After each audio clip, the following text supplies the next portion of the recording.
तो हमारा आज का टॉपिक है diabetic neuropathy, a comprehensive academic review and modern and Ayurvedic perspective for the clinical point of view.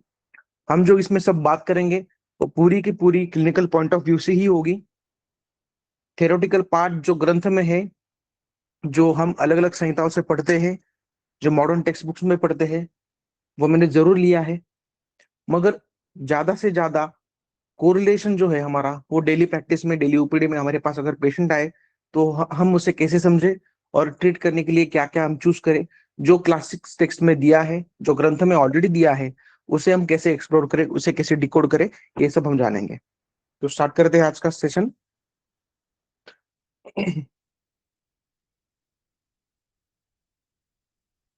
तो सर्वप्रथम भगवान धर्मेंद्र जी को हम नमन करते हैं, और उनके आशीर्वाद से ही हम जो कुछ आज आयुर्वेद क्षेत्र में प्रैक्टिस कर पा रहे हैं, कुछ योगदान कर पा रहे हैं, वो कर सकते हैं। उसके साथ मेरे सब गुरुवर्य, उनको भी मैं नमन करता हूँ। ये मेरा छोटा सा परिचय है। मैं वैद्य केदार जोशी। यस, अभी हम एक्चुअली टॉपिक से स्टार्ट करते हैं।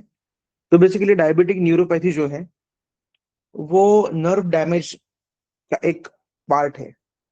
Like diabetic neuropathy is a type of nerve damage which occur in the patients with the diabetes caused by prolonged high blood sugar injuring nerve fiber through the body.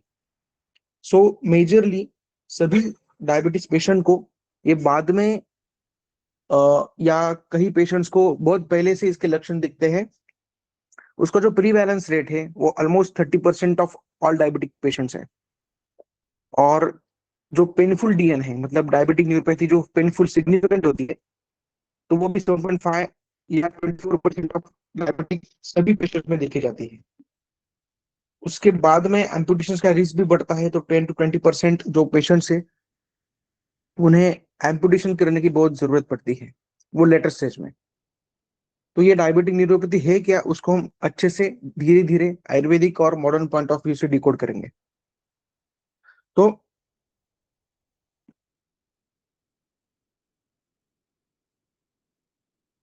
Yes, so classification जो है diabetic neuropathy का, वो peripheral neuropathy, autonomic neuropathy, proximal neuropathy और focal neuropathy, ऐसे चार हिस्सों में बंटता है।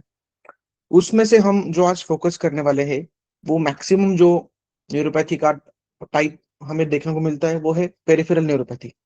Mostly feets, legs and hands and arms को अफेक्ट करता है। इसी का एक सिम्टम जो है डायबिटिक न्यूरोपैथी का, वो बर्निंग फीट है, उसको हम ज्यादा आज फोकस करेंगे। तो पेरिफेरल न्यूरोपैथी जो है ये मोस्ट कॉमन दिखने वाली न्यूरोपैथी है। It is a distal symmetric peripheral neuropathy, affects feets, legs first, followed by hands and arms. Symptoms are often worst at night. Patient हमें मेजरली पेशेंट दिखने को मिलता है, पेशेंट बताता है हमें, सर रात को पैरों में ज्यादा जलन होती है, सोने से पहले बहुत पैर नम पड़ जाते हैं, तो नमनेस, इंसेंसिटिविटी, उसके बाद tingling, burn sensation, pricking sensation, sharp pain and cramps, ये बहुत कॉमनली देखने को मिलता है हमें। तो ये सीरियस फूड प्रॉब्लम कॉज करता है बाद में। तो ये कॉम्प्लिकेशन है, ये कॉम्प्लिकेशन मेजरली डिनोट करता है muscle weakness and loss of reflexes. ये पेशेंट अर्ली स्टेज में नहीं बताता, मगर जैसे पेशेंट उसमें थोड़ा क्रॉनिक हो जाता है, लेटर स्टेज में ज्यादातर ये देखने को मिलता है। और चेंज इन गेट, ये भी सिम्टम हमें मेजरली देखने को मिलता है। तो उसके साथ में कभी कभी ब्लिस्टर्स अपीयर होना, या सोर अपीयर होना, नमनेस होना, प्रेशर की वजह से इंजुरीज डेवलप होना, ये चीजें भी आगे जाके देखने को मिलती है।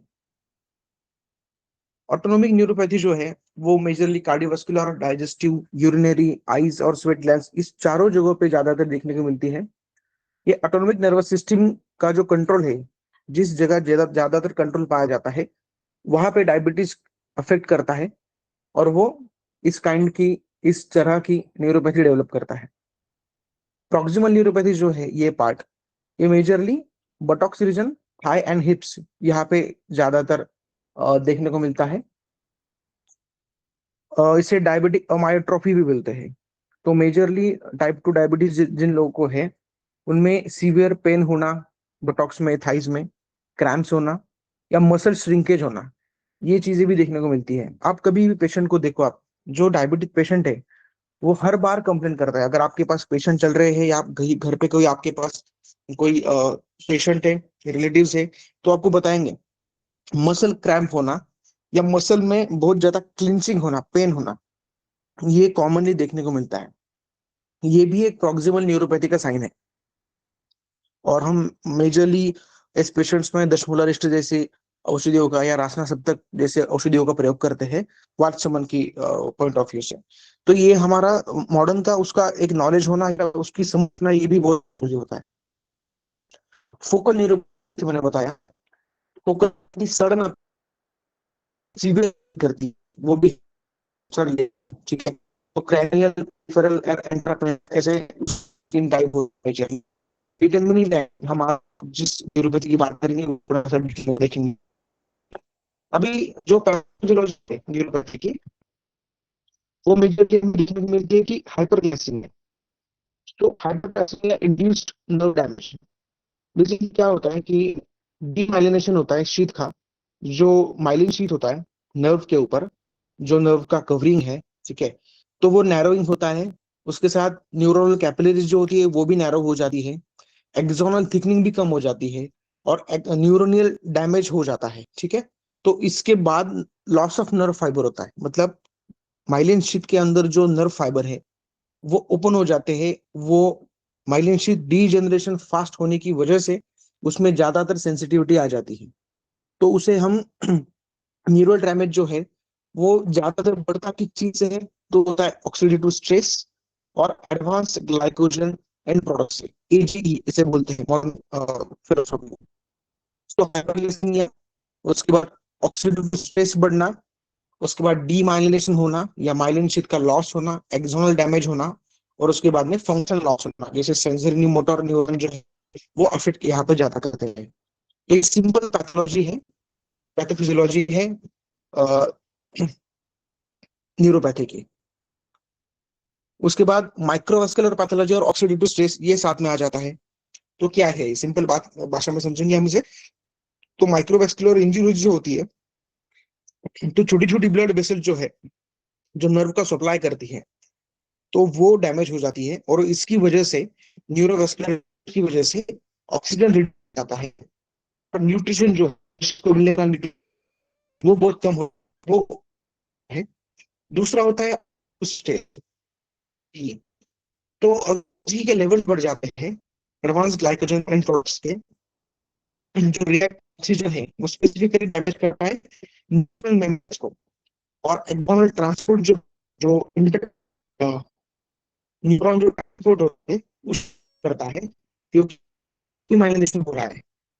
तीन चीजें जो होती है डायबिटिक पेरिफेरल डीपीएन, ओके। तो ये चीजें मेजरली कॉमन देखने को मिलती है, ये दोनों जो चीजें माइक्रोवास्कुलर पैथोलॉजी और ऑक्सीडेटिव स्ट्रेस, ओके। आपको पीपीटी दिख नहीं रही, पीपीटी विजिबल नहीं है, एनीवन? सर आवाज भी बरोबर येत नाही. ओके, हेलो, हेलो,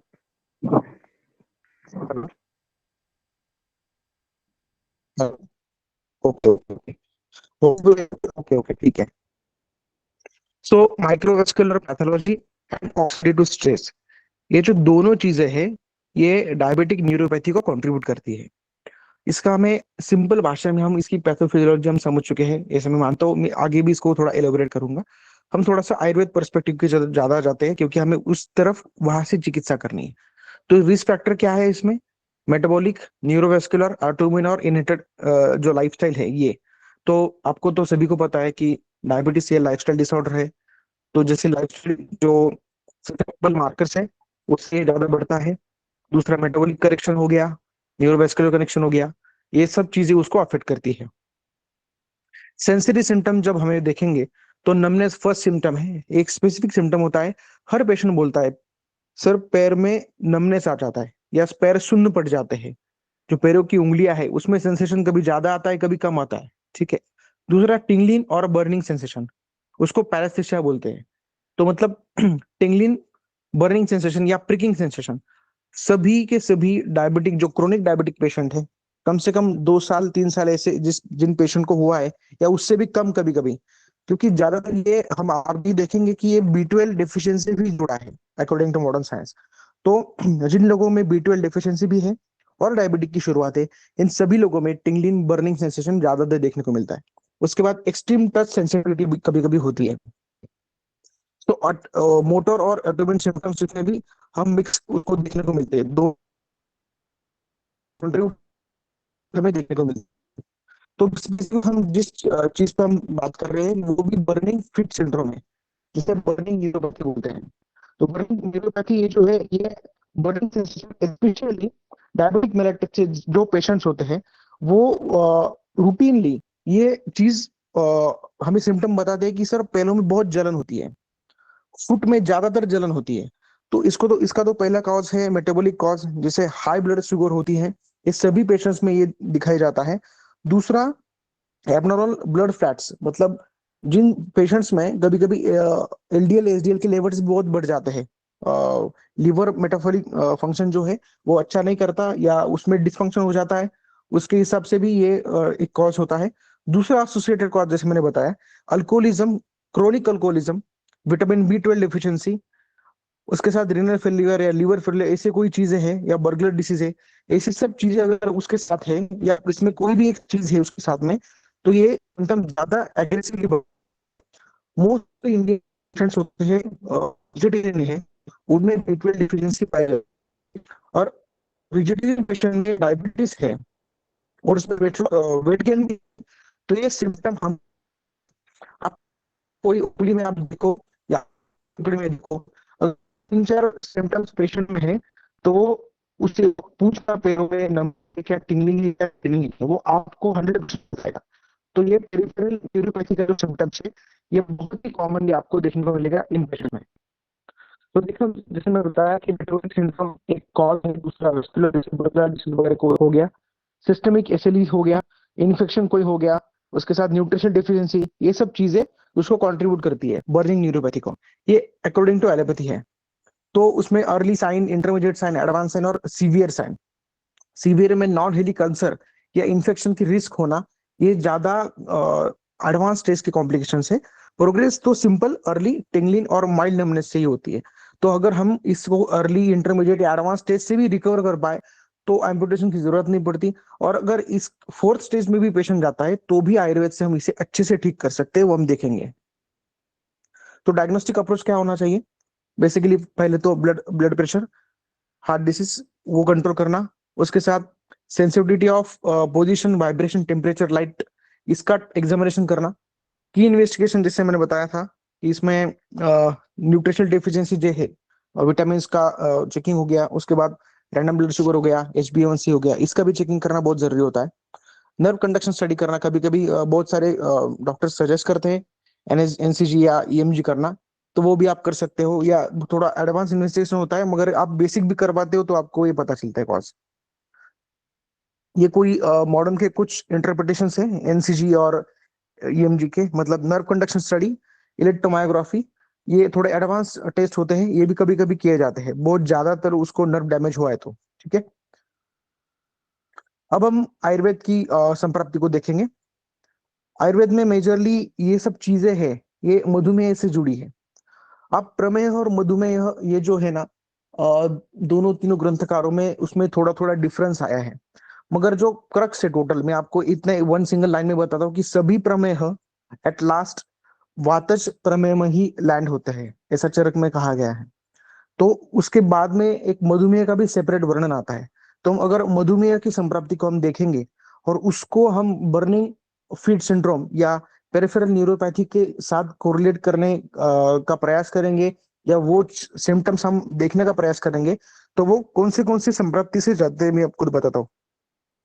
पहला मधुमेह, उसके उसके साथ साथ आवरणजन्य, मतलब पित्तावृत्तवाद या कफावृत्तवाद, ये अवृत्तत्व एक पैथोलॉजी दिखाता है। दूसरा धातु क्षयजन्य पैथोलॉजी दिखाता है, जैसे मज्जा दुष्टि कहेंगे हम, मांस दुष्टि कहेंगे।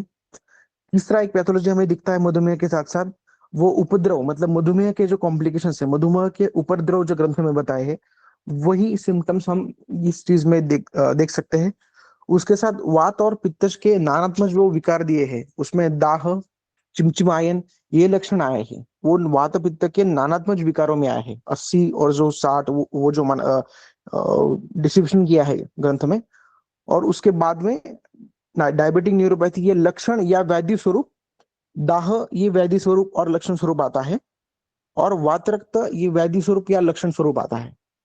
तो हम देख सकते हैं कि मधुमेह, आवरण जन्यवाद, धातु क्षय, मधुमेह या प्रमेह के उपद्रव, वात पित्त के नानात्मक व्याधि, और उसके बाद वात रक्त, ये इतना बड़ा पर्सपेक्टिव आयुर्वेद में बर्निंग फिट सिंड्रोम या पेरिफेरल न्यूरोपैथी को कवर करता है। तो हम इसको अगर थोड़ा डिकोड करेंगे अच्छे से, तो पहले तो मधुमेह का हम कोरिलेशन देखेंगे। तो डायबिटीज मेलिटस के बहुत सारे सिम्टम्स मधुमेह में कोरिलेट होते हैं। मैं आपको ऐसे नहीं बता रहा कि आप हर चीज आयुर्वेद की कोरिलेट करो, कोरिलेट करना जरूरी नहीं होता और वो अच्छा भी नहीं है, मगर हम ये बस सीखने की पर्सपेक्टिव से हम उसको कोरिलेट कर रहे हैं। मगर जो ग्रंथ में दिए सिम्टम्स है, हेतु है, लक्षण है, वो वही देख के, वही संप्राप्ति समझ के हम चिकित्सा करेंगे।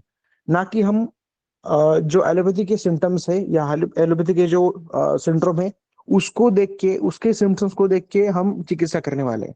तो मधुमेह का जो कोरिलेशन यहाँ पे मैंने बताया है, को आवरणजन्य मधुमेह, उसके साथ में मधुमेह के सामान्य उपद्रव, मैं आपको सामने दिखा रहा हूँ स्क्रीन पे। उसमें सर्वांगिक जो उपद्रव बताए हैं, उसमें तृष्णा, ज्वर, दाह और दौर्बल्य, ये जो धातु दृष्टि और धातु क्षय के जो उपद्रव बताए हैं, ये उपद्रव हम पूरी तरह से डायबिटिक न्यूरोपैथी के कंडीशंस में देख सकते हैं। हम अगर डायबिटिक न्यूरोपैथी ये बात थोड़ा बाद में रखेंगे या उसको थोड़ा साइडलाइन रखेंगे, तभी भी मेजरली जो पेशेंट्स हम मधुमेह ऐसे निदान करते हैं, और उसके बाद में जो सिम्टम्स आगे दिखते हैं, वो भी इसी स्पेक्ट्रम में आपको देखने को मिलेंगे। तो मधुमेह के या प्रमेह के सामान्य उपद्रव की तरफ हम डायबिटिक न्यूरोपैथी के सिम्टम्स देख सकते हैं।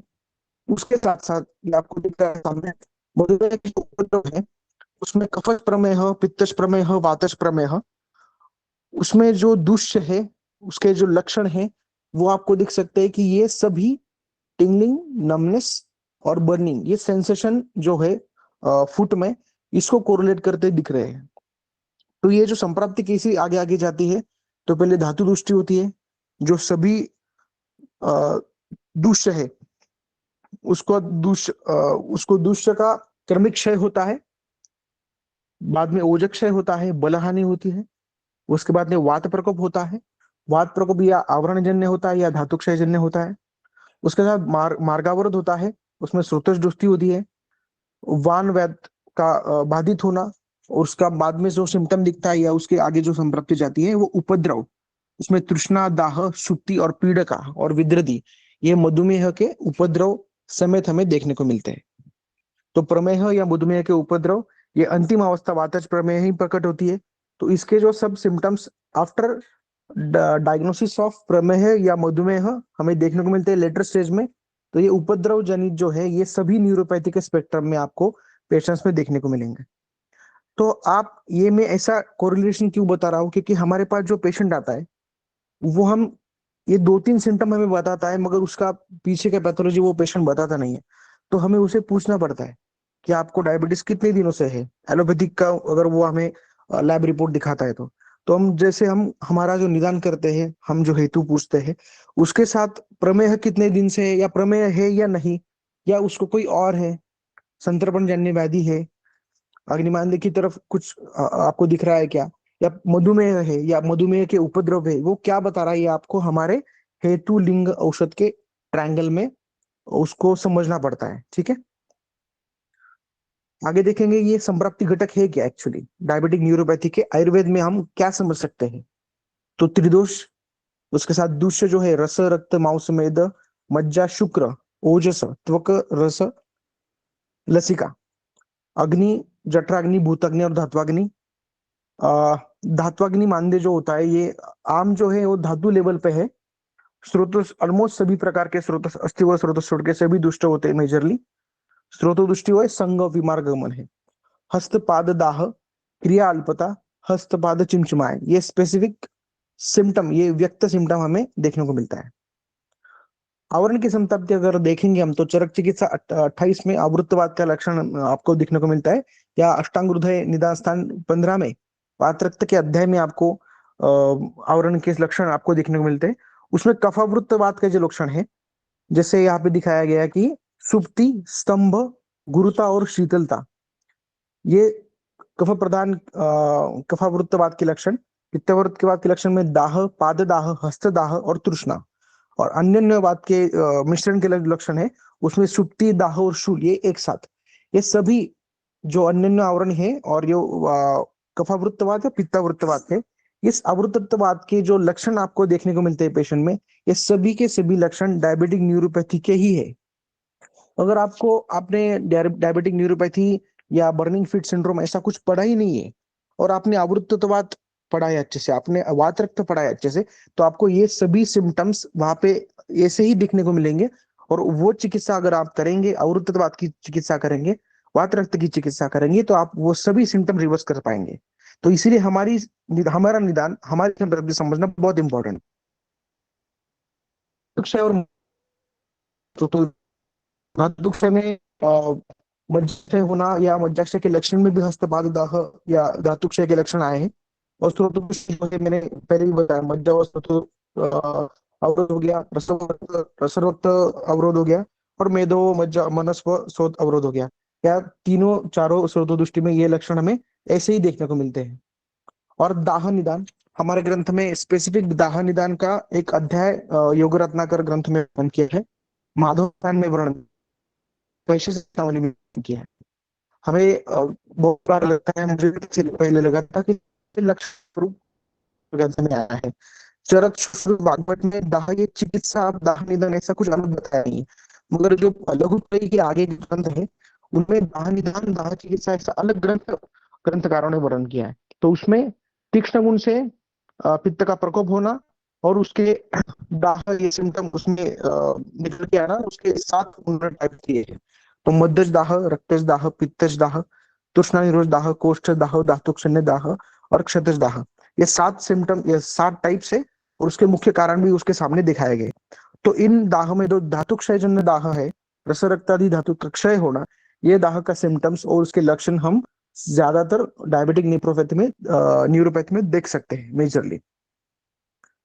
दोष डोमिनेंस हम देखेंगे अगर न्यूरोपैथी का, तो अगर वातज लक्षण है तो उसमें रुक, हर्ष, सुप्ति, कंप, दौर्बल्य और शोष, ये सब लक्षण हमें देखने को मिलते हैं। उसके साथ पित्तज लक्षण में जो है वो दाह, विदाह, तृष्णा, ब्रह्म, रक्तदुष्टि, ये सब देखने को मिलते हैं। और कफ में सुप्ति, गौरव, स्थैमित्य, क्लैद्य वृद्धि और स्तंभ। ये मैं आयुर्वेदिक टर्मिनोलॉजी बात कर रहा हूँ, उसके सामने आपको दिख रहा है कि इसमें सभी मॉडर्न के जो पैरामीटर्स है और सिम्टम्स है वो वही है जो हम अभी न्यूरोपैथी में देख चुके हैं। Pricking sensation, tingling sensation, pin point pain, ये सब चीजें हमारे वातज के लक्षण में, पित्तज के लक्षण में और कफज के लक्षण में सेम है, आप देख सकते हो तो अच्छे से। इसके साथ अगर नेमनेस, बर्निंग सेंसेशन, टिंगलिंग या पिन पॉइंट निडल सेंसेशन, ये आयुर्वेदिक लक्षण में आपको जैसे मैंने बताया कि प्रमेय के पूर्व रूप में है, वात के नादात्मक व्याधि में है, आवृत्तवात में है, त्वकगत वात में है, शोणितावृत्तवात में है, अस्थितावृत्तवात में है। तो ये सभी सिंड्रोम के जो लक्षण है, जो सिम्टम्स है, ये सभी हमारे ग्रंथ में ऑलरेडी मौजूद है, ऑलरेडी प्रेजेंट है, मगर वो अलग अलग जगह पे है, अलग अलग स्पेक्ट्रम में उसका जिक्र किया है। तो हम जिसको अगर हम उसको कंबाइन करेंगे, अलग से देखेंगे, तो हमें अच्छे से ये प्रॉपर देखने को मिलता है। यस, वातरक्त का अगर विचार करेंगे हम, तो स्नायुगत वातरक में न्यूरोपैथी का संबंध जो है, आपके सामने वातज, पित्तज, कफज और रक्तज के वातरक्त के श्लोक दिख रहे हैं।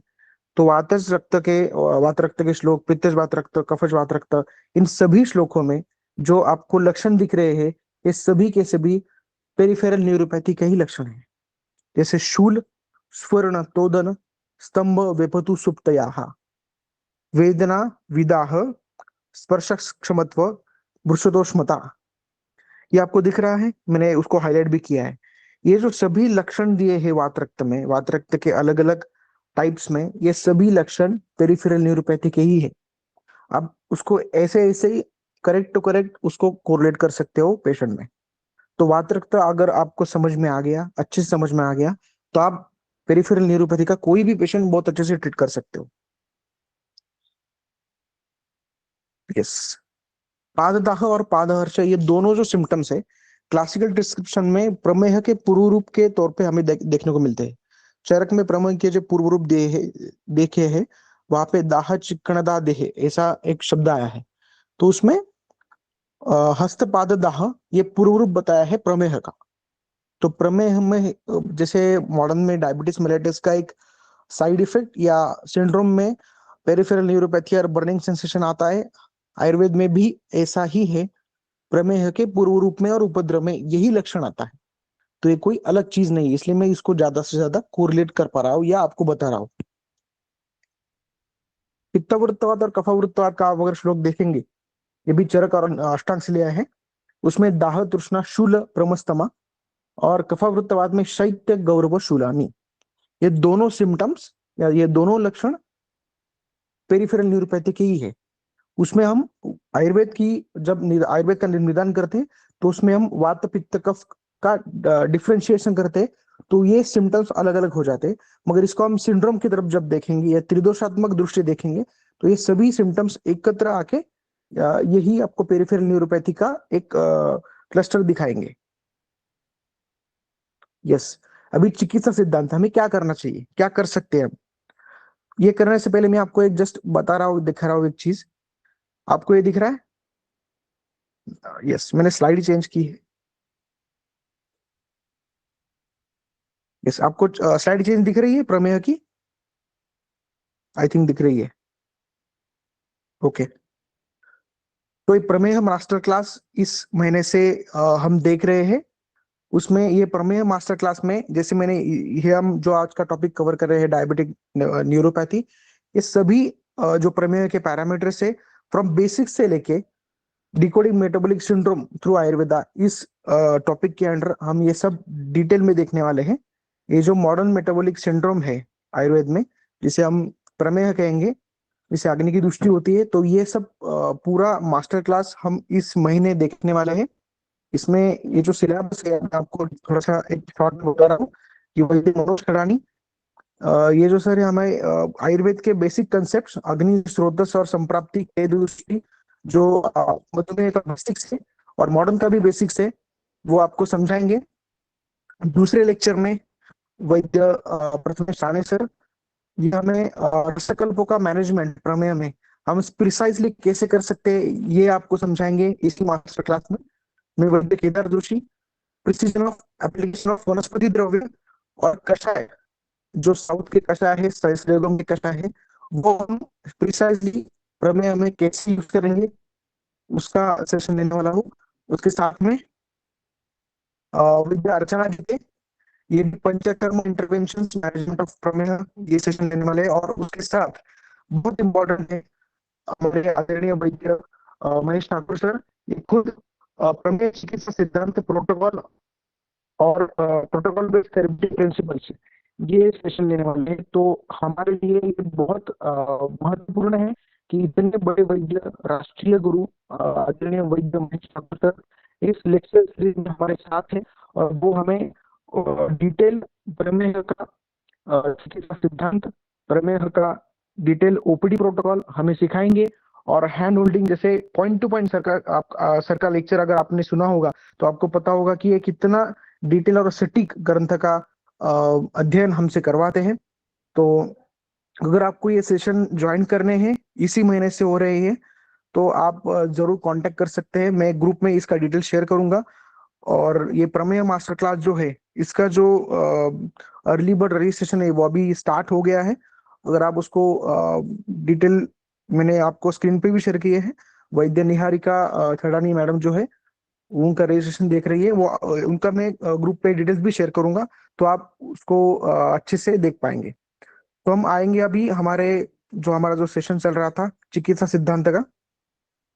तो चिकित्सा सिद्धांत हम देखेंगे कि क्या चिकित्सा करेंगे हम। मैं आपको एकदम फास्ट बता रहा हूँ। दाह चिकित्सा सूत्र जो है योग रत्नाकरम दिया है, आप देख सकते हैं ये इतना सिंपल है कि आप ऐसे भी अगर ये उठा के ऐसे ही स्क्रीनशॉट निकाल के अगर चिकित्सा करेंगे तो भी आपको पेशेंट को ट्रीट करने में आसानी हो जाएगी। तो पहला जो है जल धारा स्नाह धारा गृह, उसके साथ मानसिक चिकित्सा दी है ये, दाहहर लेप दिया है योग रत्नाकर में, और दाहहर पेया। ये चार चीजें योग रत्नाकर में स्पेसिफिक आई है। दाह चिकित्सा के एक अध्याय दिया है योग रत्नाकर में, उसका एक रेफरेंस है ये। उसके साथ आपको तो पता है निदान परिवर्जन। निदान परिवर्जन में जो कुछ निदान पेशेंट सेवन कर रहा है उसको अवॉइड करना है। पथ्यापथ्य की समझ जो है वो उसको बतानी है। उसके साथ में बाह्य चिकित्सा, ये बहुत इंपॉर्टेंट है। तो बाह्य चिकित्सा जो है उद्वर्तन की चिकित्सा बहुत इंपॉर्टेंट होती है पेरिफेरल सर्कुलेशन और सेंसरी परसेप्शन को बढ़ाने में। तो त्वक प्रसादन क्रम ऐसा कफमेद सा प्रविलयम ऐसा उद्वर्तन की फलश्रुति में आया है। तो फलश्रुति के साथ साथ हम कौन से द्रव्य उद्वर्तन में यूज करेंगे पेरिफेरल न्यूरोपैथी में या बर्निंग फीट सिंड्रोम में, तो कोलगुलुत्तादि चूर्ण, एलादि चूर्ण, आर्गबदादि चूर्ण, त्रिफला चूर्ण और त्रिफला जो त्रिफला आम्ल की चूर्ण, ये सब चीजों का हम उद्वर्तन कर सकते हैं या पाउडर मसाज कर सकते हैं। ये बहुत इंपॉर्टेंट होता है पेरिफेरल सर्कुलेशन बढ़ाने में और सेंसरी परसेप्शन बढ़ाने में। दूसरी बाह्य चिकित्सा जो है वो अभ्यंग है। अभ्यंग ये चिकित्सा इतनी इंपॉर्टेंट है, आपको अगर आपने अष्टांग हृदय का पहला दूसरा अध्याय पढ़ा है तो उसमें अभ्यंग का इतना डिटेल वर्णन आया है, आपको पता है। तो कफावृत्तवात अगर आपका निदान है, कफावृत्तवात के अगर आपको लक्षण दिख रहे हैं उसको आप ठीक करना चाहते हैं, तो प्रभंजन तेल, चिंचादी तेल, विषगर्भ तेल, कोट्टम चुक्कादी तेल और कपसादी तेल, इन तेलों का अगर आप अभ्यंग करेंगे और स्पेसिफिकली पैरों को फुट को मसाज करेंगे अच्छे से, पेशेंट को अगर पादाभ्यंग करवाएंगे तो ये सिंड्रोम आपको एकदम इजीली ठीक होने में मदद हो जाएगी। दूसरा, अगर पित्तावृत्त के बाद पित्तावृत्तवात के लक्षण आपको दिख रहे हैं पेशेंट में, तो नारायण तेल का अभ्यंग, पिंड तेल, केतकी मूलादि तेल, अरनाल तेल, क्षीरबला तेल, इन तेलों का अगर आप अभ्यंग करेंगे पादाभ्यंग करेंगे तो पेरिफेरल न्यूरोपैथी अच्छा कम हो जाती है। बर्निंग न्यूरोपैथी है, बर्निंग न्यूरोपैथी है तो उसमें क्षीरबला तेल, वत्सिनी तेल, पिंड तेल, नारायण तेल, यष्टमधु तेल और शतदूत घृत, इसका व्यंग करना बहुत इंपॉर्टेंट है। आप इसका स्क्रीनशॉट भी ले सकते हैं या आप easily directly as it is use कर सकते हैं इन चीजों का। दूसरा, मैं आपको स्पेसिफिक कंडीशन हम इसके बाद में बताने जा रहा हूँ कि ग्रंथ में ऐसा दिया है क्या, तो डायरेक्टली ऐसा क्लियर कट रेफरेंस है। गुड़ुच्चादि तेल, बृहद गुड़ुच्चादि तेल नाम का एक तेल वर्णन किया है भविष्य रत्नावली में। उसमें स्पेसिफिक वर्णन है पाददाह विशेषता।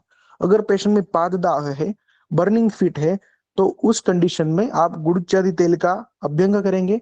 पिंड तेल जो है चक्रदत्त में वर्णन किया, उसमें वात रक्त रुझा बहा, ऐसा रेफरेंस मिलता है हमें। तो अगर वात रक्त की संप्राप्ति आपको पेशेंट में दिख रही है, मैंने जैसे बताया वातज पित्तज रक्तज, कौन सा वात रक्त का लक्षण आपको दिख रहा है वो आप न्यूरोपैथी के साथ कोरिलेट कर पा रहे हैं, तो आप सिंपल पिंड तेल का अभ्यंग करिए तो भी आपको पेरिफेरल न्यूरोपैथी कम करने में इजीली मदद होगी। उसमें टिंगलिंग नमनेस सेंसेशन बहुत अच्छा कम होता है, मैं खुद यूज करता हूँ पिंड तेल।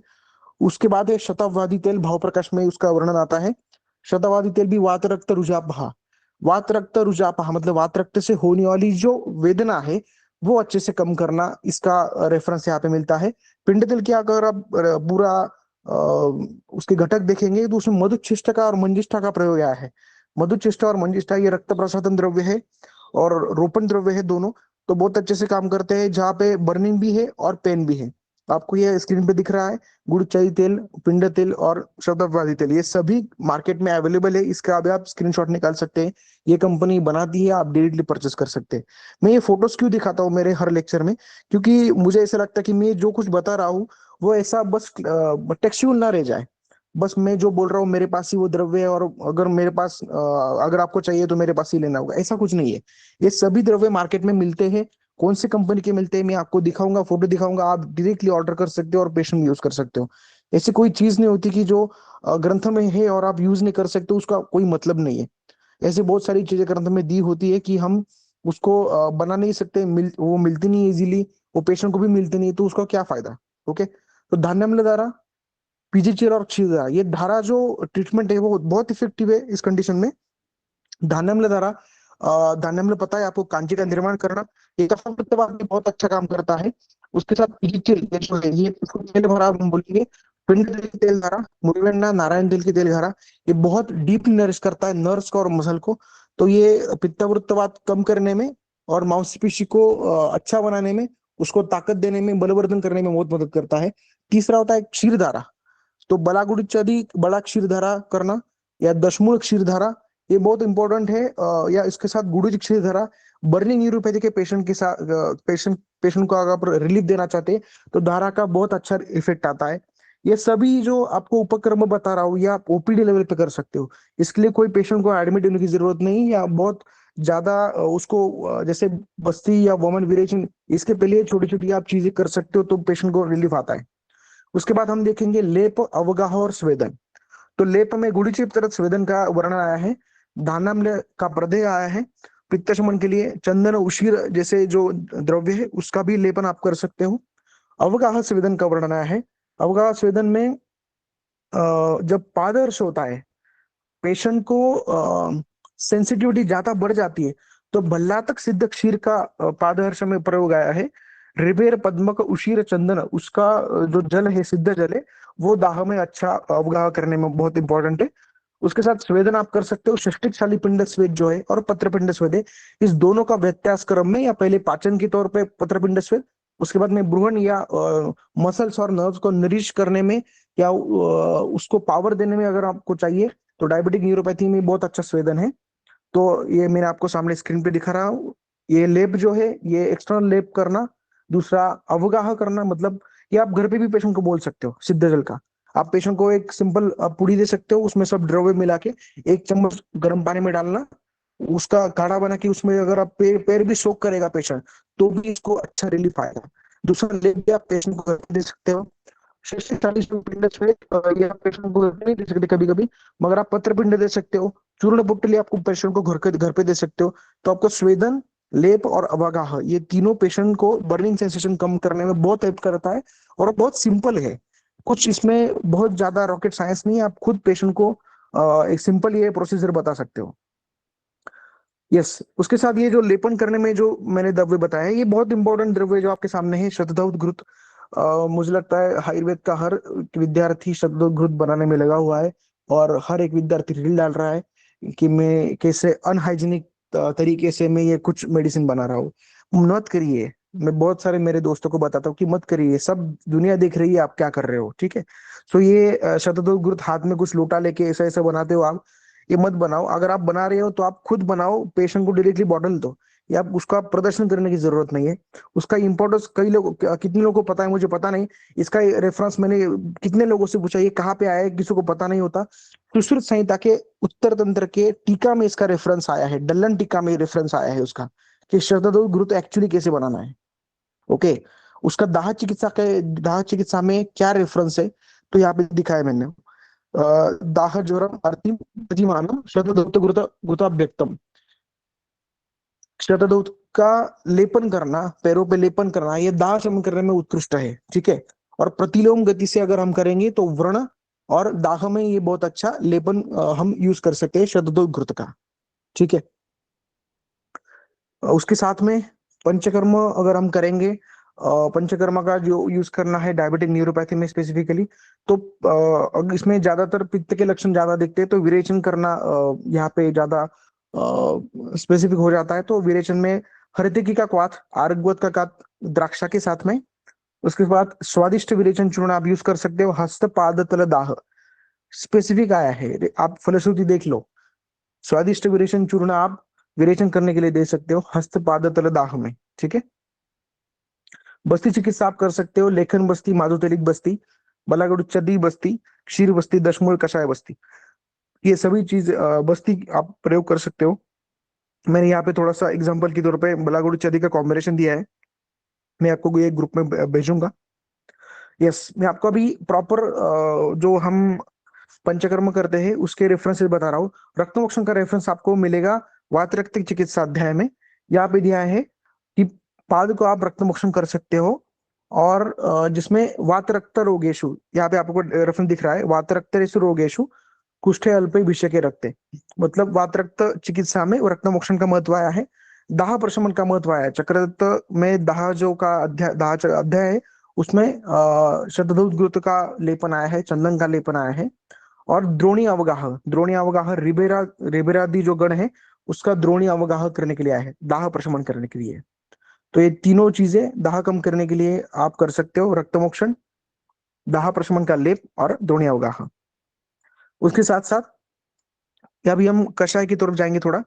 हम कषाय कल्पना यूज कर सकते हैं कफावृत्तवात में। तो अगर सुप्तीय लक्षण है पेशेंट को, नमने से लक्षण है, पैर में मूंगी आ जाती है, पैर जम जाता है, पैर उठा नहीं पाता पेशेंट, ऐसी कंडीशन में भूनिम्बादि कषाय, अष्टवर्ग कषाय, लसुणादि कषाय और शुंठी बरादि कषाय, ये कषाय आप इजीली यूज कर सकते हो कफावृत्तवात में या कफवात शमन में। ठीक है। इंटरनल मेडिसिन कफावृत्तवात में अगर आपको देना है तो क्या प्रोटोकॉल हो सकता है? तो चूर्ण कल्पना में आप गुड़ सत्व, पंचसम चूर्ण, क्षीर बालाका तलम, उसके साथ वसंत कुसुमाकर रस, शिवागुलिका, शिलाजित्वादि लोह, स्वर्ण वालिनी वसंत, ये आप यूज कर सकते हो। तैल कल्पना में जीर्ण पिंडैक तेलम, धानवंतर घृत का प्रयोग कर सकते हो आप। रसायन में शिवागुलिका, वर्धमान पिप्पली प्रयोग कर सकते हो, वसंत कुसुमाकर कर सकते हो यूज।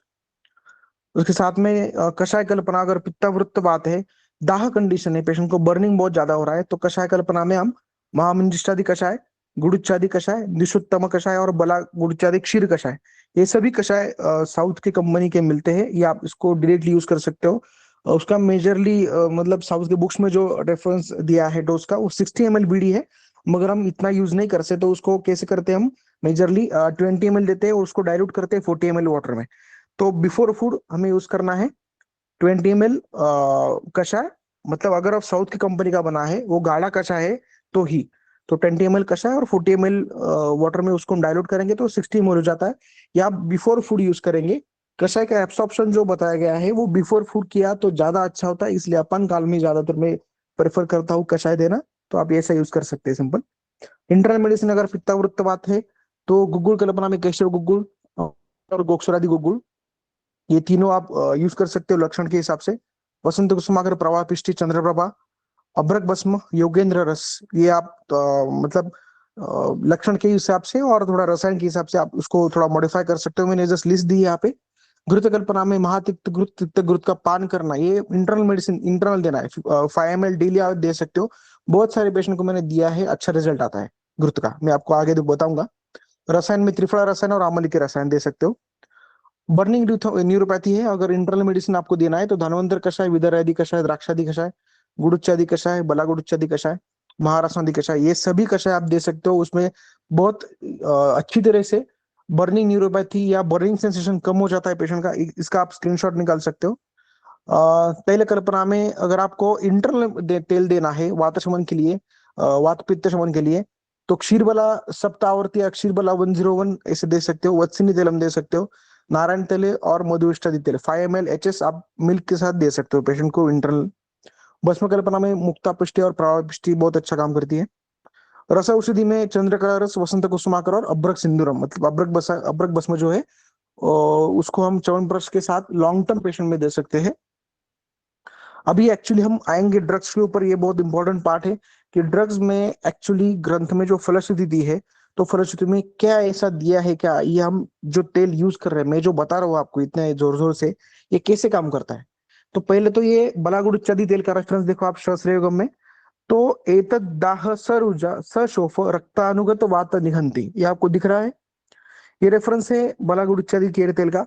तो बलागुड़ इत्यादि तेल तेल जब हम बर्निंग सेंसेशन, दाह, रुजा रुजा और शोफ इस कंडीशन में यूज करते हैं, कहाँ पे, तो बलागुड़ इत्यादि का कषाय भी मिलता है अभ्यंतर पान के लिए, और बलागुड़ इत्यादि का केर तेल भी मिलता है और तिल तेल भी मिलता है, ऐसे दोनों पार्ट मिलते हैं मार्केट में।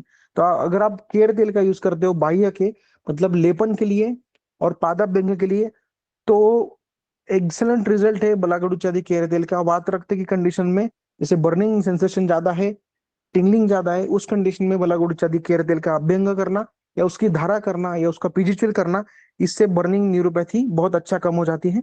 उसके साथ ही मधुयष्टादि तेल, मधुयष्टादि तेल के रेफरेंस में भी आपको दिख रहा है यहाँ पे, अष्टांग हृदय का रेफरेंस है चिकित्सा स्थान का, वात रक्त का चिकित्सा का रेफरेंस है, चतुप्रयोगा वातास्त्रुक दाह ज्वरार्थिनोत, मतलब जिस कंडीशन में, जिस पेशेंट में वात रक्त भी है और वात रक्त के साथ साथ दाह है, दाह्य लक्षण है वात रक्त में, उसमें यूज करने के लिए आया है मोदी। देखो हमारे यहाँ बर्निंग न्यूरोपैथी, पेरिफेरल न्यूरोपैथी, जो जो कंडीशंस मॉडर्न में बताई है, जो जो सिम्टम के क्लस्टर बताए हैं, उसके हिसाब से फलश्रुति में वैसे ही रेफरेंस आए हैं। जिस पेशेंट में वात रक्त है और उसमें दाह है, ज्वरा आरती, आरती मतलब वेदना है, तो हम मधुस्टडिक तेल यूज कर सकते हैं।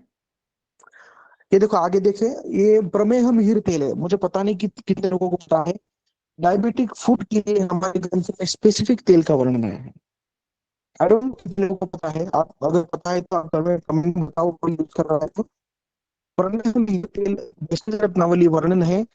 दो फलश्रुति है प्रमेय मिहिर तेल की। एक फलश्रुति में स्पेसिफिक दिया है, हस्त पाद शिरोदाह दौर्बल्यम कृषता यथा क्षीणेन्द्रिया नष्ट शुक्र। देखो यहाँ पे जिन प्रमेह में या जिन जिन प्रमेह रोगी में हस्त पाद शिरोतल दाह है, मतलब डायबिटीज के कॉम्प्लिकेशंस हो गए हैं, इनमें ये प्रमेह मिहिर तेल अभ्यंग के लिए आया है। पेरिफेरल न्यूरोपैथी हजारों वर्ष पहले ग्रंथकारों को पता थी, चरक सुश्रुत वाग्भट के सामने ही पता थी। उसके बाद में दूसरा जो रेफरेंस आपको मिलता है फिलोसफी में, तो वो है उसमें दाह पित्त पित्तास्त्र सर्दिष्ट मुकुश में विंशति नाशयद विकल्पता। दूसरा जो रेफरेंस दिखाया है उसमें सभी जो प्रमेय है उसमें श्रेष्ठ अभ्यंगन, अभ्यंग मारुता मतलब श्रेष्ठ अभ्यंग के लिए तेल आया है, और जो बात को कम करता है। और ये सभी लक्षण जैसे आपने दिखा है कि मेदुमज्जागतवात स्पेसिफिक वर्णन आया है। मेदुमज्जागतवात, वातिक, पैतिक, श्लेष्मिक, ये तीनों तरह की न्यूरोपैथी जो है, जैसे उसके सिम्टम्स है, ये सभी कम करता है। और क्षीणेन्द्रिया मतलब जो सेंसरी लॉस हुआ है, जो पेशेंट को टिंगलिंग नमनेस सेंसेशन आ रहा है पेशेंट को, तो उनमें अगर प्रमेय मिहिर तेल का अभ्यंग करने के लिए पेशेंट को रोज देंगे तो कोई बर्निंग की, नमनेस की कंप्लेंट पेशेंट नहीं करेगा। ठीक है। उसके साथ में अब अगर पित्तग्न गण जो है, अष्टांग हृदय के 15वें अध्याय में, शोधनादि गण संग्रह अध्याय में कषाय के प्रोटोकॉल्स आपको इजीली देखने को मिलेंगे। अगर आपको पेशेंट को बर्निंग है तो दूर्वा अनंता वासात्म गुप्ता गुंद्राभि शितुर पागी प्रियंगु नगरोदादि पद्मगादि स्वेद्वे पद्मम वन्यम सारेवादिश्य पित्तम। पित्त कम करने के लिए इतने सारे गण दिए हैं। उसके साथ साथ में आप यहाँ पे ये भी दिया है, नगरोदादिगण, पद्मकादिगण, पटोलादिगण, सारीवादिगण और तृणपंचमूल गण, ये सभी गण आप अलग अलग दाह कंडीशंस पे यूज कर सकते हो। ये भी आपको बहुत अच्छा कम करने में, बर्निंग सेंसेशन कम करने में, पूरी बॉडी के अच्छा मदद करता है। इसके साथ में कषाय प्रोटोकॉल आप अगर देखेंगे तो ये देखो, सारीवादी गण, पद्मकादी गण और अंजनादि गण, ये तीनों गणों के फलश्रुति में आपको ये दिख रहा है, दाह पित्तास्त्रु ज्वरान, उसके साथ में है ग्रंथीरण पित्ता, और यहाँ पे है विष अंतरदाह पित्तनुत। ये सब स्पेसिफिक वर्ण यहाँ पे आपको दिखने को मिलेगा। इसके बाद में देखेंगे न्यूरोपैथी में बहुत अच्छा काम करने वाला वात रक्त का बहुत फेवरेट कषाय ना, गुड़ कषाय। गुड़ के कषाय के अगर आप स्क्रीन दिख रहा है आपको? यस, हाँ। गुड़ चादी कषाय की आप फलश्रुति देखेंगे तो पित्त श्लेष्म ज्वर छर्दी दाह तृष्णाम अग्निकृत। और उसके साथ में सारीवादी गण का या सारीगादि कषाय का रेफरेंस मैंने नीचे दिखाया है, उसमें भी यही मेंशन है, दाह पित्ता ज्वरान, मतलब दाह पित्त अस्त्र। ये अगर पेशेंट में सिम्टम्स दिख रहे हैं आपको, तो आप ये पेशेंट को कषाय डायरेक्टली मेंशन कर सकते हो। मैंने आपको बाजू में बॉटल का भी फोटो दिया है।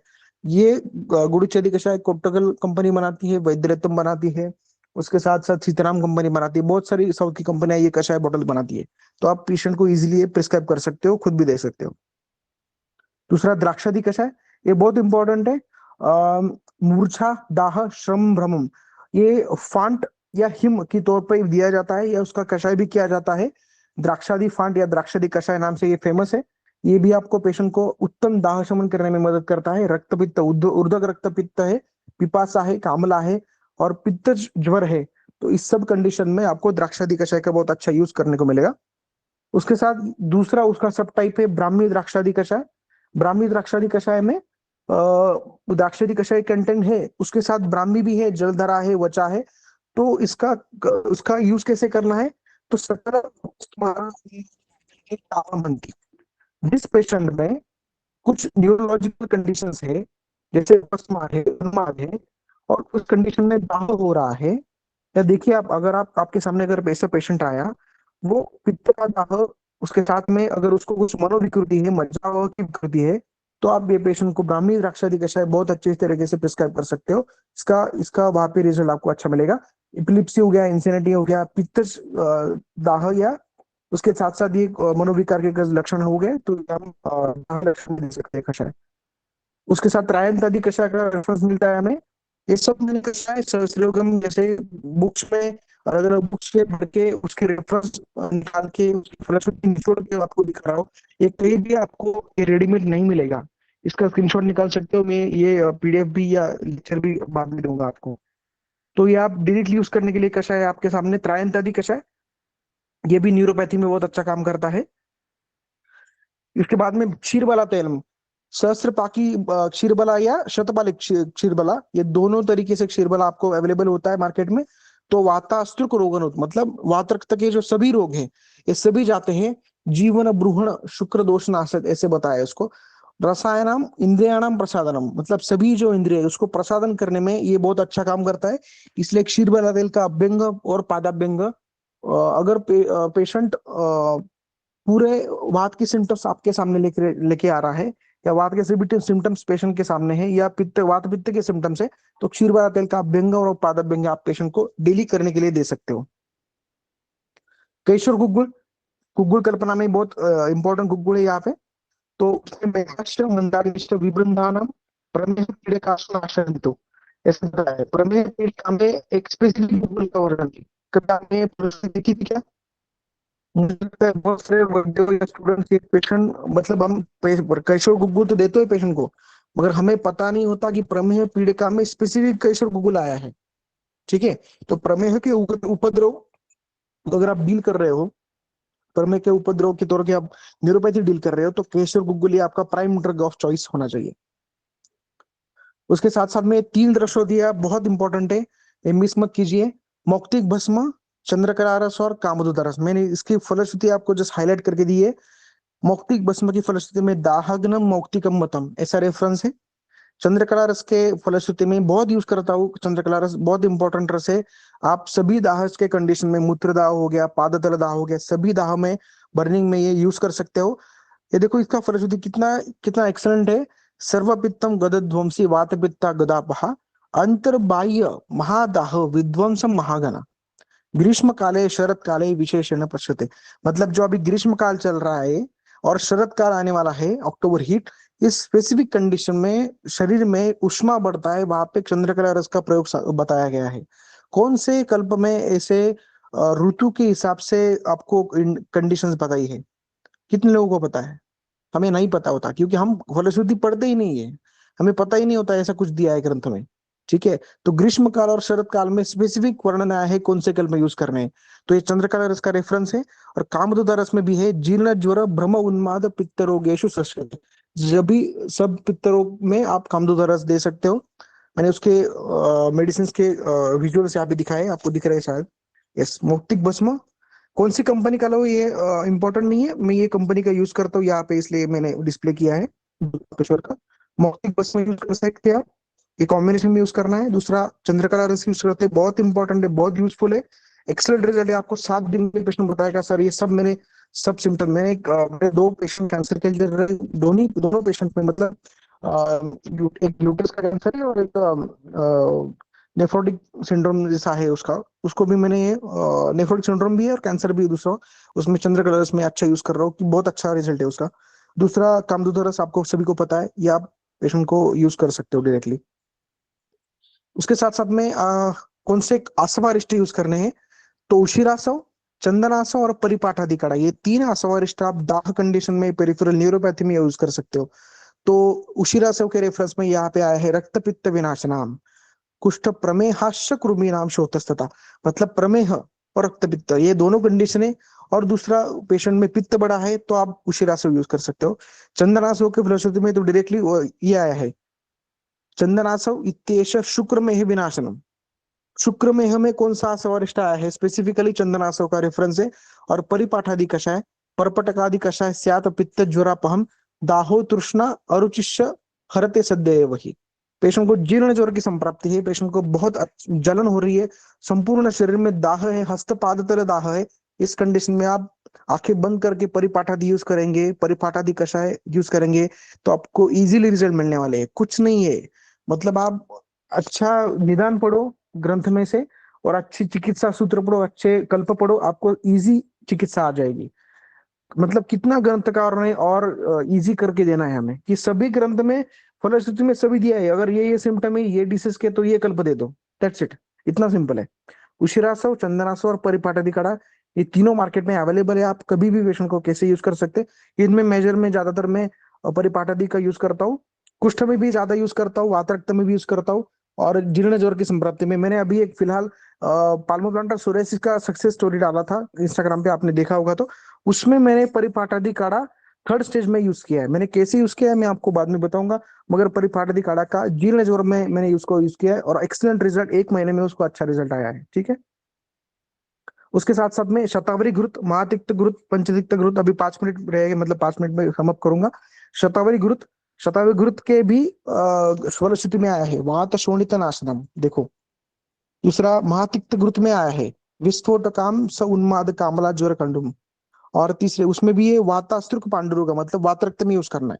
और तीसरा पंचतिक्त घृत में भी आया है वातजानाम रोगाश्रम पैतिकानाम हिंसति, मतलब वात रोग 80 और पित्त रोग 60, ये जो नाना दोष व्याधि दिए हैं वात पित्त कफ के, इन सभी में पंचतिक्त घृत आप यूज कर सकते हो। स्पेसिफिकली इसका मैं कैप्सूल यूज करता हूँ।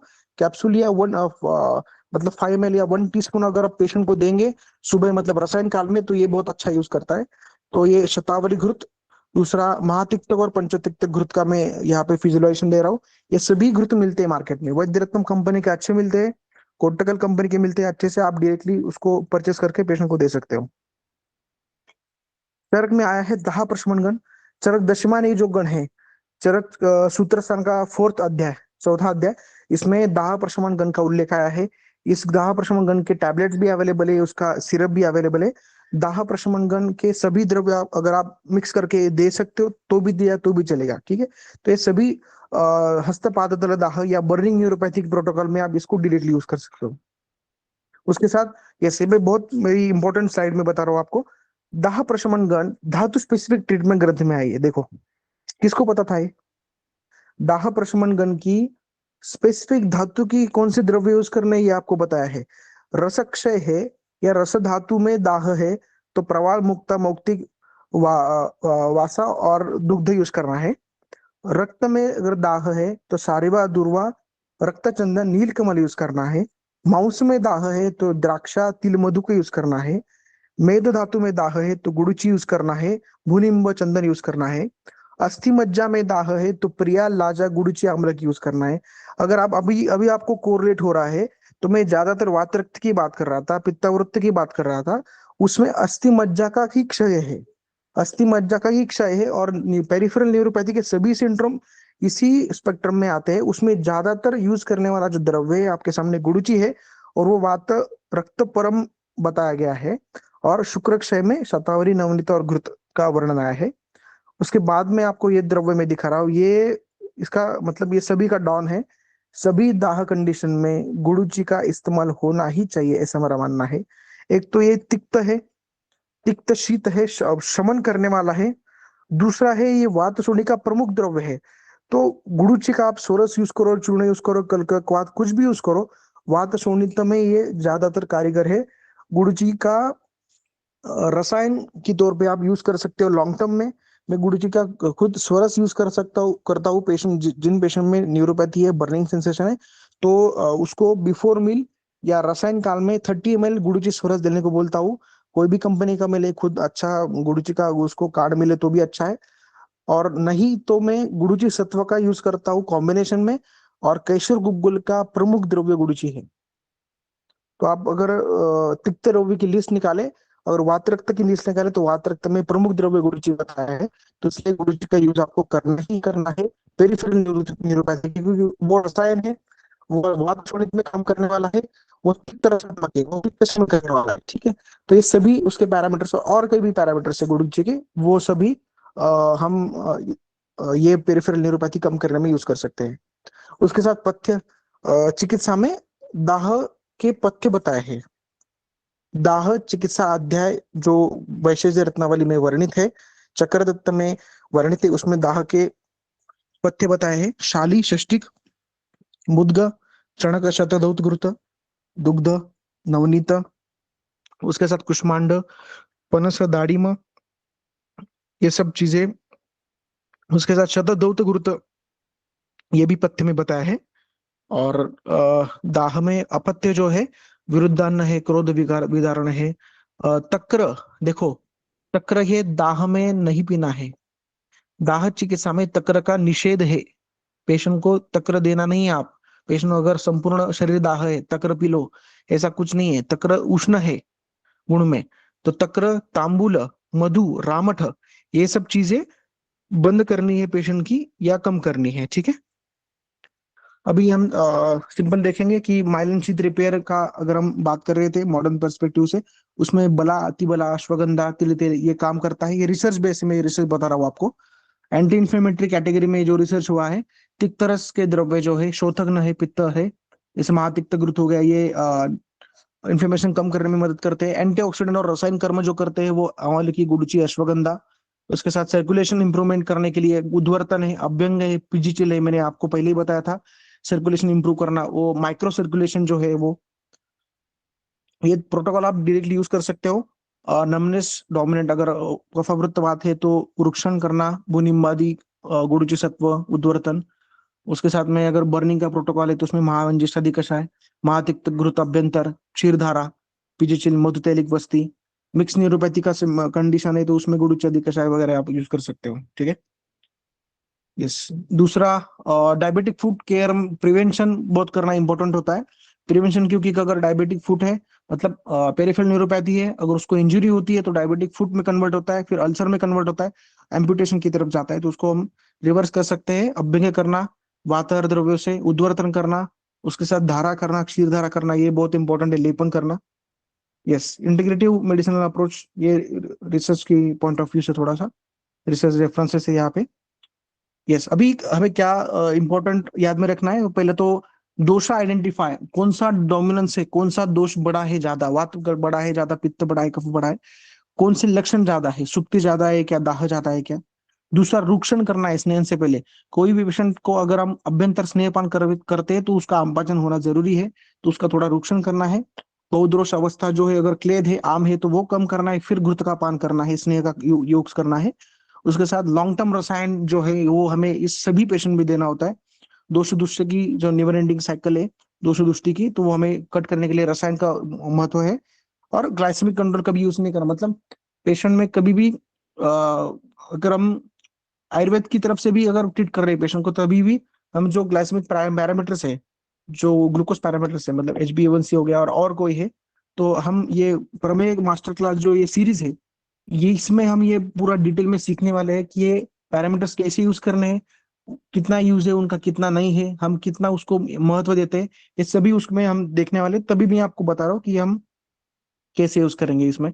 Initial assessment, acute phase, maintenance phase और लॉन्ग टर्म मॉनिटरिंग, ये इंपॉर्टेंट है। और prevention first, dosha diagnosis, integrative protocol. Summary जो है, मैंने जैसे मैंने बताया था कि आपको मधुमेह, प्रोग्रेसिव कॉम्प्लिकेशंस, संप्राप्ति घटक समझ आना, रसायन समझ में आना, और इसके साथ साथ एलोपैथी और आयुर्वेद, ये दोनों का समझ होना। इसमें हम अगर ज्यादा अच्छे से बात करेंगे, इसको ज्यादा समझेंगे, तो मुझे लगता है ये सब ट्रीटमेंट हम अच्छे से कर पाएंगे। Yes, questions are welcome. किसी को अगर कोई क्वेश्चन है, डाउट है, तो आप पूछ सकते हो।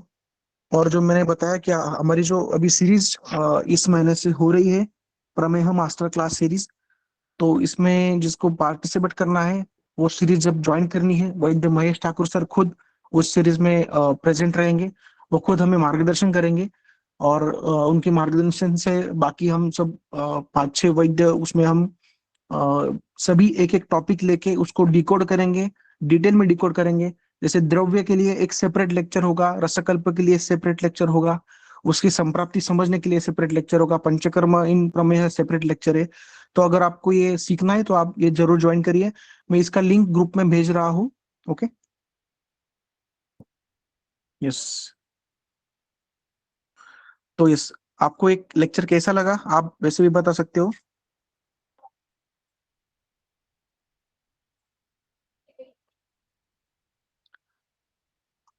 ओके, आपको समझ में आया ऐसे में समझ रहा हूँ, या आप माइक भी ऑन कर सकते हो, अगर किसी को क्वेश्चन है तो आप चैट बॉक्स में डाल।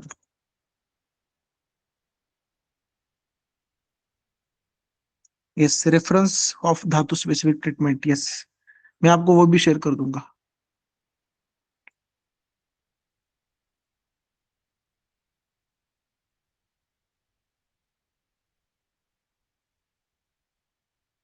Okay, yes. मैं ऐसी, देखो मैं ये जो टॉपिक मैंने आपको लिया है आज डिस्कस करने के लिए, yes, how to identify which धातु दाह clinically, exactly, very excellent question. देखो कैसे करना है हमें, इसके दो हमारे पास टेक्निक्स है। कौन से धातु में दाह है ये क्लिनिकली चेक करने के लिए हमारे पास दो पैरामीटर उपलब्ध है। एक तो आप वात पित्त कफ के जो लक्षण है वो कौन से धातु के अलाइंड है वो चेक कर सकते हो। उसके लिए आपको वातरक्ता अध्याय ओपन करना है अष्टांग हृदय में। वातरक्ता अध्याय में पित्तावृत्तवात, कफावृत्तवात, इसके साथ साथ यहाँ पे नीचे आपको रक्तावृत्त, मेदावृत्त, आस्थावृत्तवात, इस सभी के धातु के वात लक्षण, धातु के पित्त लक्षण ऐसे रेफरेंस मिलेंगे। ओके, और ये सभी लक्षण आपको अगर उसके सिम्टम्स आप अगर देखेंगे तो उसमें कौन से धातु में दाह है, कौन से धातु में सुक्ति है, ये आपको देखने को मिलेगा। ये एक टेक्निक हो गया समझने के लिए। दूसरा टेक्निक ये होता है कि त्रिदोष के लक्षण और धातु की दृष्टि, कौन से धातु की दृष्टि आपको दिख रही है, मतलब मज्जवा स्रोतस है, मांसव स्रोतस है, उसकी दृष्टि है, और उसके साथ साथ कौन से धातु, कौन से दोष के लक्षण ज्यादा दिख रहे हैं, मतलब पित्त के लक्षण ज्यादा दिख रहे हैं। ये टेक्निक आप यूज कर सकते हो। इन दोनों टेक्निक से आप कौन से धातु में दाह लक्षण है, कौन से धातु में सुप्ति लक्षण है, ये सब आप आइडेंटिफाई करते हो एकदम पिन पॉइंट। मैं आपको उसका आई थिंक चार्ट बना के आपको दे सकता हूँ व्हाट्सएप पे। व्हाट इज अबाउट आहार द्रव्य, समझ नहीं आया मैडम। आहार,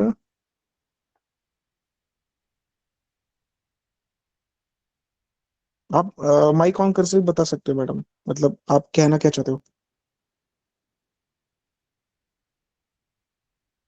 हिमानी मैडम,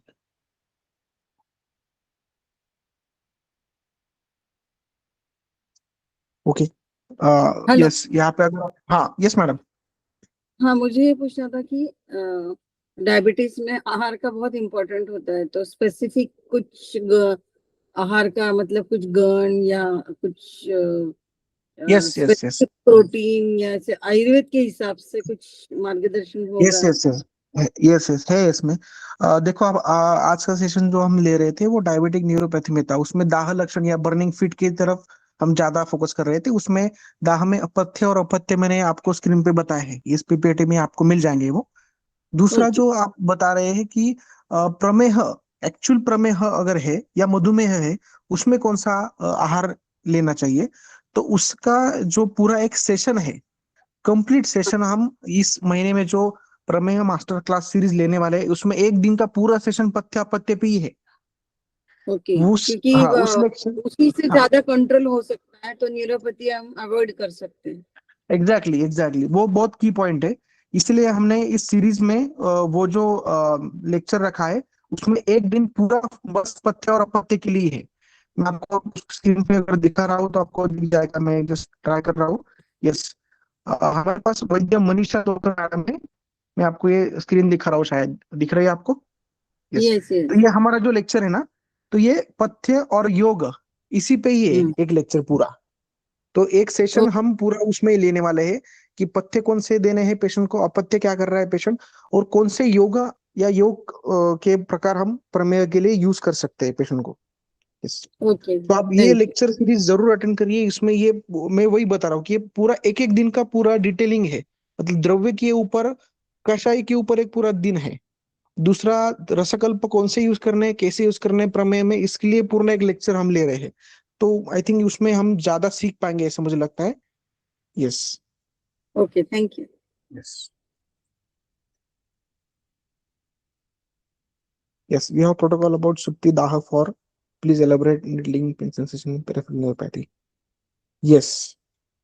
सुप्ति दाह, ये जो दोनों लक्षण है ना, मैंने अगर आपने पूरा लेक्चर देखा है तो उसमें मैंने पिछले स्लाइड्स में अटेंड देखा था आपको कि दाह और सुप्ति ये जो दोनों लक्षण है वातरक्त के लक्षण में आए हैं। पित्तावृत्तवात में भी आए हैं और दूसरे भी आए हैं। उसमें अ, दोषों के हिसाब से, दूसरा धातुओं के हिसाब से हमें उसको ट्रीट करना है। तो अगर सुप्ति है, मैंने जस्ट एग्जांपल के तौर पे मैं बता रहा हूँ आपको, आई थिंक मैंने इसके पहले कवर किया है, मैंने फिर से आपको बता रहा हूँ कि अगर पेशेंट को दाह है और सुप्ति है, इसका प्रोटोकॉल हम कैसे डिसाइड करेंगे। तो जो धातु है, कौन से धातु में दाह ज्यादा है, कौन से धातु में दाह के लक्षण दिख रहे हैं, और कौन सा दोष वहां पे ज्यादा बड़ा है, ये अगर हम ज्यादा अच्छे से निदान कर पाएंगे। और कौन सी संप्राप्ति उसको अलाइड है, वातरक्ति संप्राप्ति है, प्रमेह के उपद्रव की संप्राप्ति है, दाह ये लक्षण या व्याधि एक अलग से है, तो कौन सी संप्राप्ति के साथ वो है। तो ये दो तीनों चीजें अगर हम मिलेंगे, उसको हम मिलाएंगे अच्छे से, तो उसका ड्रग अपने आप निकल के आ जाएगा। जिसमें आपको एक जस्ट सिंपल बात बताता हूँ कि क्षीर बला तेल का अभ्यंग करना या क्षीर बला तेल का धारा करना, ये वात रक्त की चिकित्सा में आया है। और वो स्पेसिफिक बताता है कि दाह परम, मतलब जिसमें दाह है वो क्षीर बला यूज कर सकता है। तो ऐसे हम द्रव्य, कल्प, रस, आस्वारिष्ट, कषाय, तैल, घृत हम सिलेक्ट कर सकते हैं। ओके। यस। टिंगलिंग सेंसेशन भी ऐसा ही है, जिसे हम आयुर्वेद में चिमचिमायन बोलते हैं। ठीक है। तो चिमचिमायन ये वातस के नानात्मक विकार भी आया है। तो उसको भी हम ऐसे ही समझेंगे। प्रोटोकॉल आपको व्हाट्सएप पे या अभी इसी ग्रुप पे भेज दूंगा। तो ये जो देखेंगे उसमें भी चिमचिमायन के स्पेसिफिक के द्रव्य है। आयुर्वेद में जिस कल्प में बताया गया है, ऐसे कल्प में मिलेंगे फलश्रुति में चिमायन करने के लिए कौन से द्रव्य, कौन से कल्प, कौन से रस देने हैं। ठीक है। उसका भी मैं आपको सेकंड सेशन में आपको उसका डिटेल में बताऊंगा। क्योंकि पेरिफेरल न्यूरोपैथी का बर्निंग पीट सिंड्रोम, यही हमने आज स्पेक्ट्रम कवर किया। पेरिफेरल न्यूरोपैथी अलग अलग सिम्टम्स ज्यादा, उसको हम अगले सेशन में लेंगे कि टिंगलिंग में या टिंगलिंग या नहीं ऐसे द्रोगर सिम्टम है, तो उसको हम कैसे आइडेंटिफाई करेंगे और उसको कैसे द्रोग में सिलेक्शन करेंगे। Yes. Okay. What time your lecture planning Sunday? नहीं, एक्चुअली वीकली वंस या ट्वाइस हमारा लेक्चर होता है। आप हमारे ग्रुप में जुड़े, मैं आपको ग्रुप की लिंक यहाँ पे भी भेज दूँ। एक मिनट, मैं इसी मैसेज में आपको एक ग्रुप भेज रहा हूँ। तो सब लेक्चर अपडेट, इसका मैं शायद यूट्यूब पे भी हम उसका लिंक डाल रहे हैं। तो जैसे हमारा जो यूट्यूब चैनल है एसवीजी संभाषा, उस लेक्चर, ये जो हमारे यूट्यूब चैनल में ये सब लेक्चर आपको मिल जाएंगे बाकी के। इसमें आपको, हाँ, मैंने ये लिंक डाल दी है चैट में, आप इसको ज्वाइन कर सकते हो।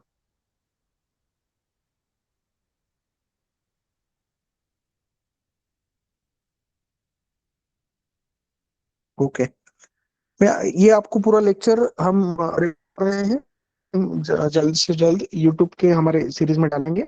और डायबिटीज के इसी सीरीज में, मतलब मास्टर क्लास में हम जो आगे के लेक्चर लेने वाले हैं, उसमें ये हम और ज्यादा डिटेल में डिकोड कर पाएंगे कि आप जो लक्षण पूछ रहे हैं, जो सिम्टम्स बता रहे हैं, इसको हम कैसे देखेंगे, उसको ट्रीट कैसे करेंगे, उसको हम थोड़ा ज्यादा डिटेल में देखेंगे बाद में।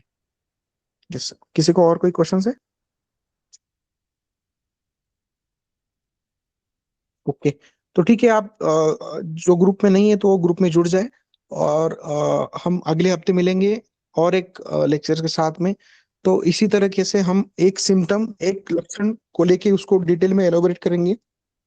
उसकी संप्रति को समझेंगे, आयुर्वेद पर्सपेक्टिव समझेंगे और फलश्रुति के हिसाब से द्रव्य सिलेक्शन और कल्प सिलेक्शन के पास जाएंगे।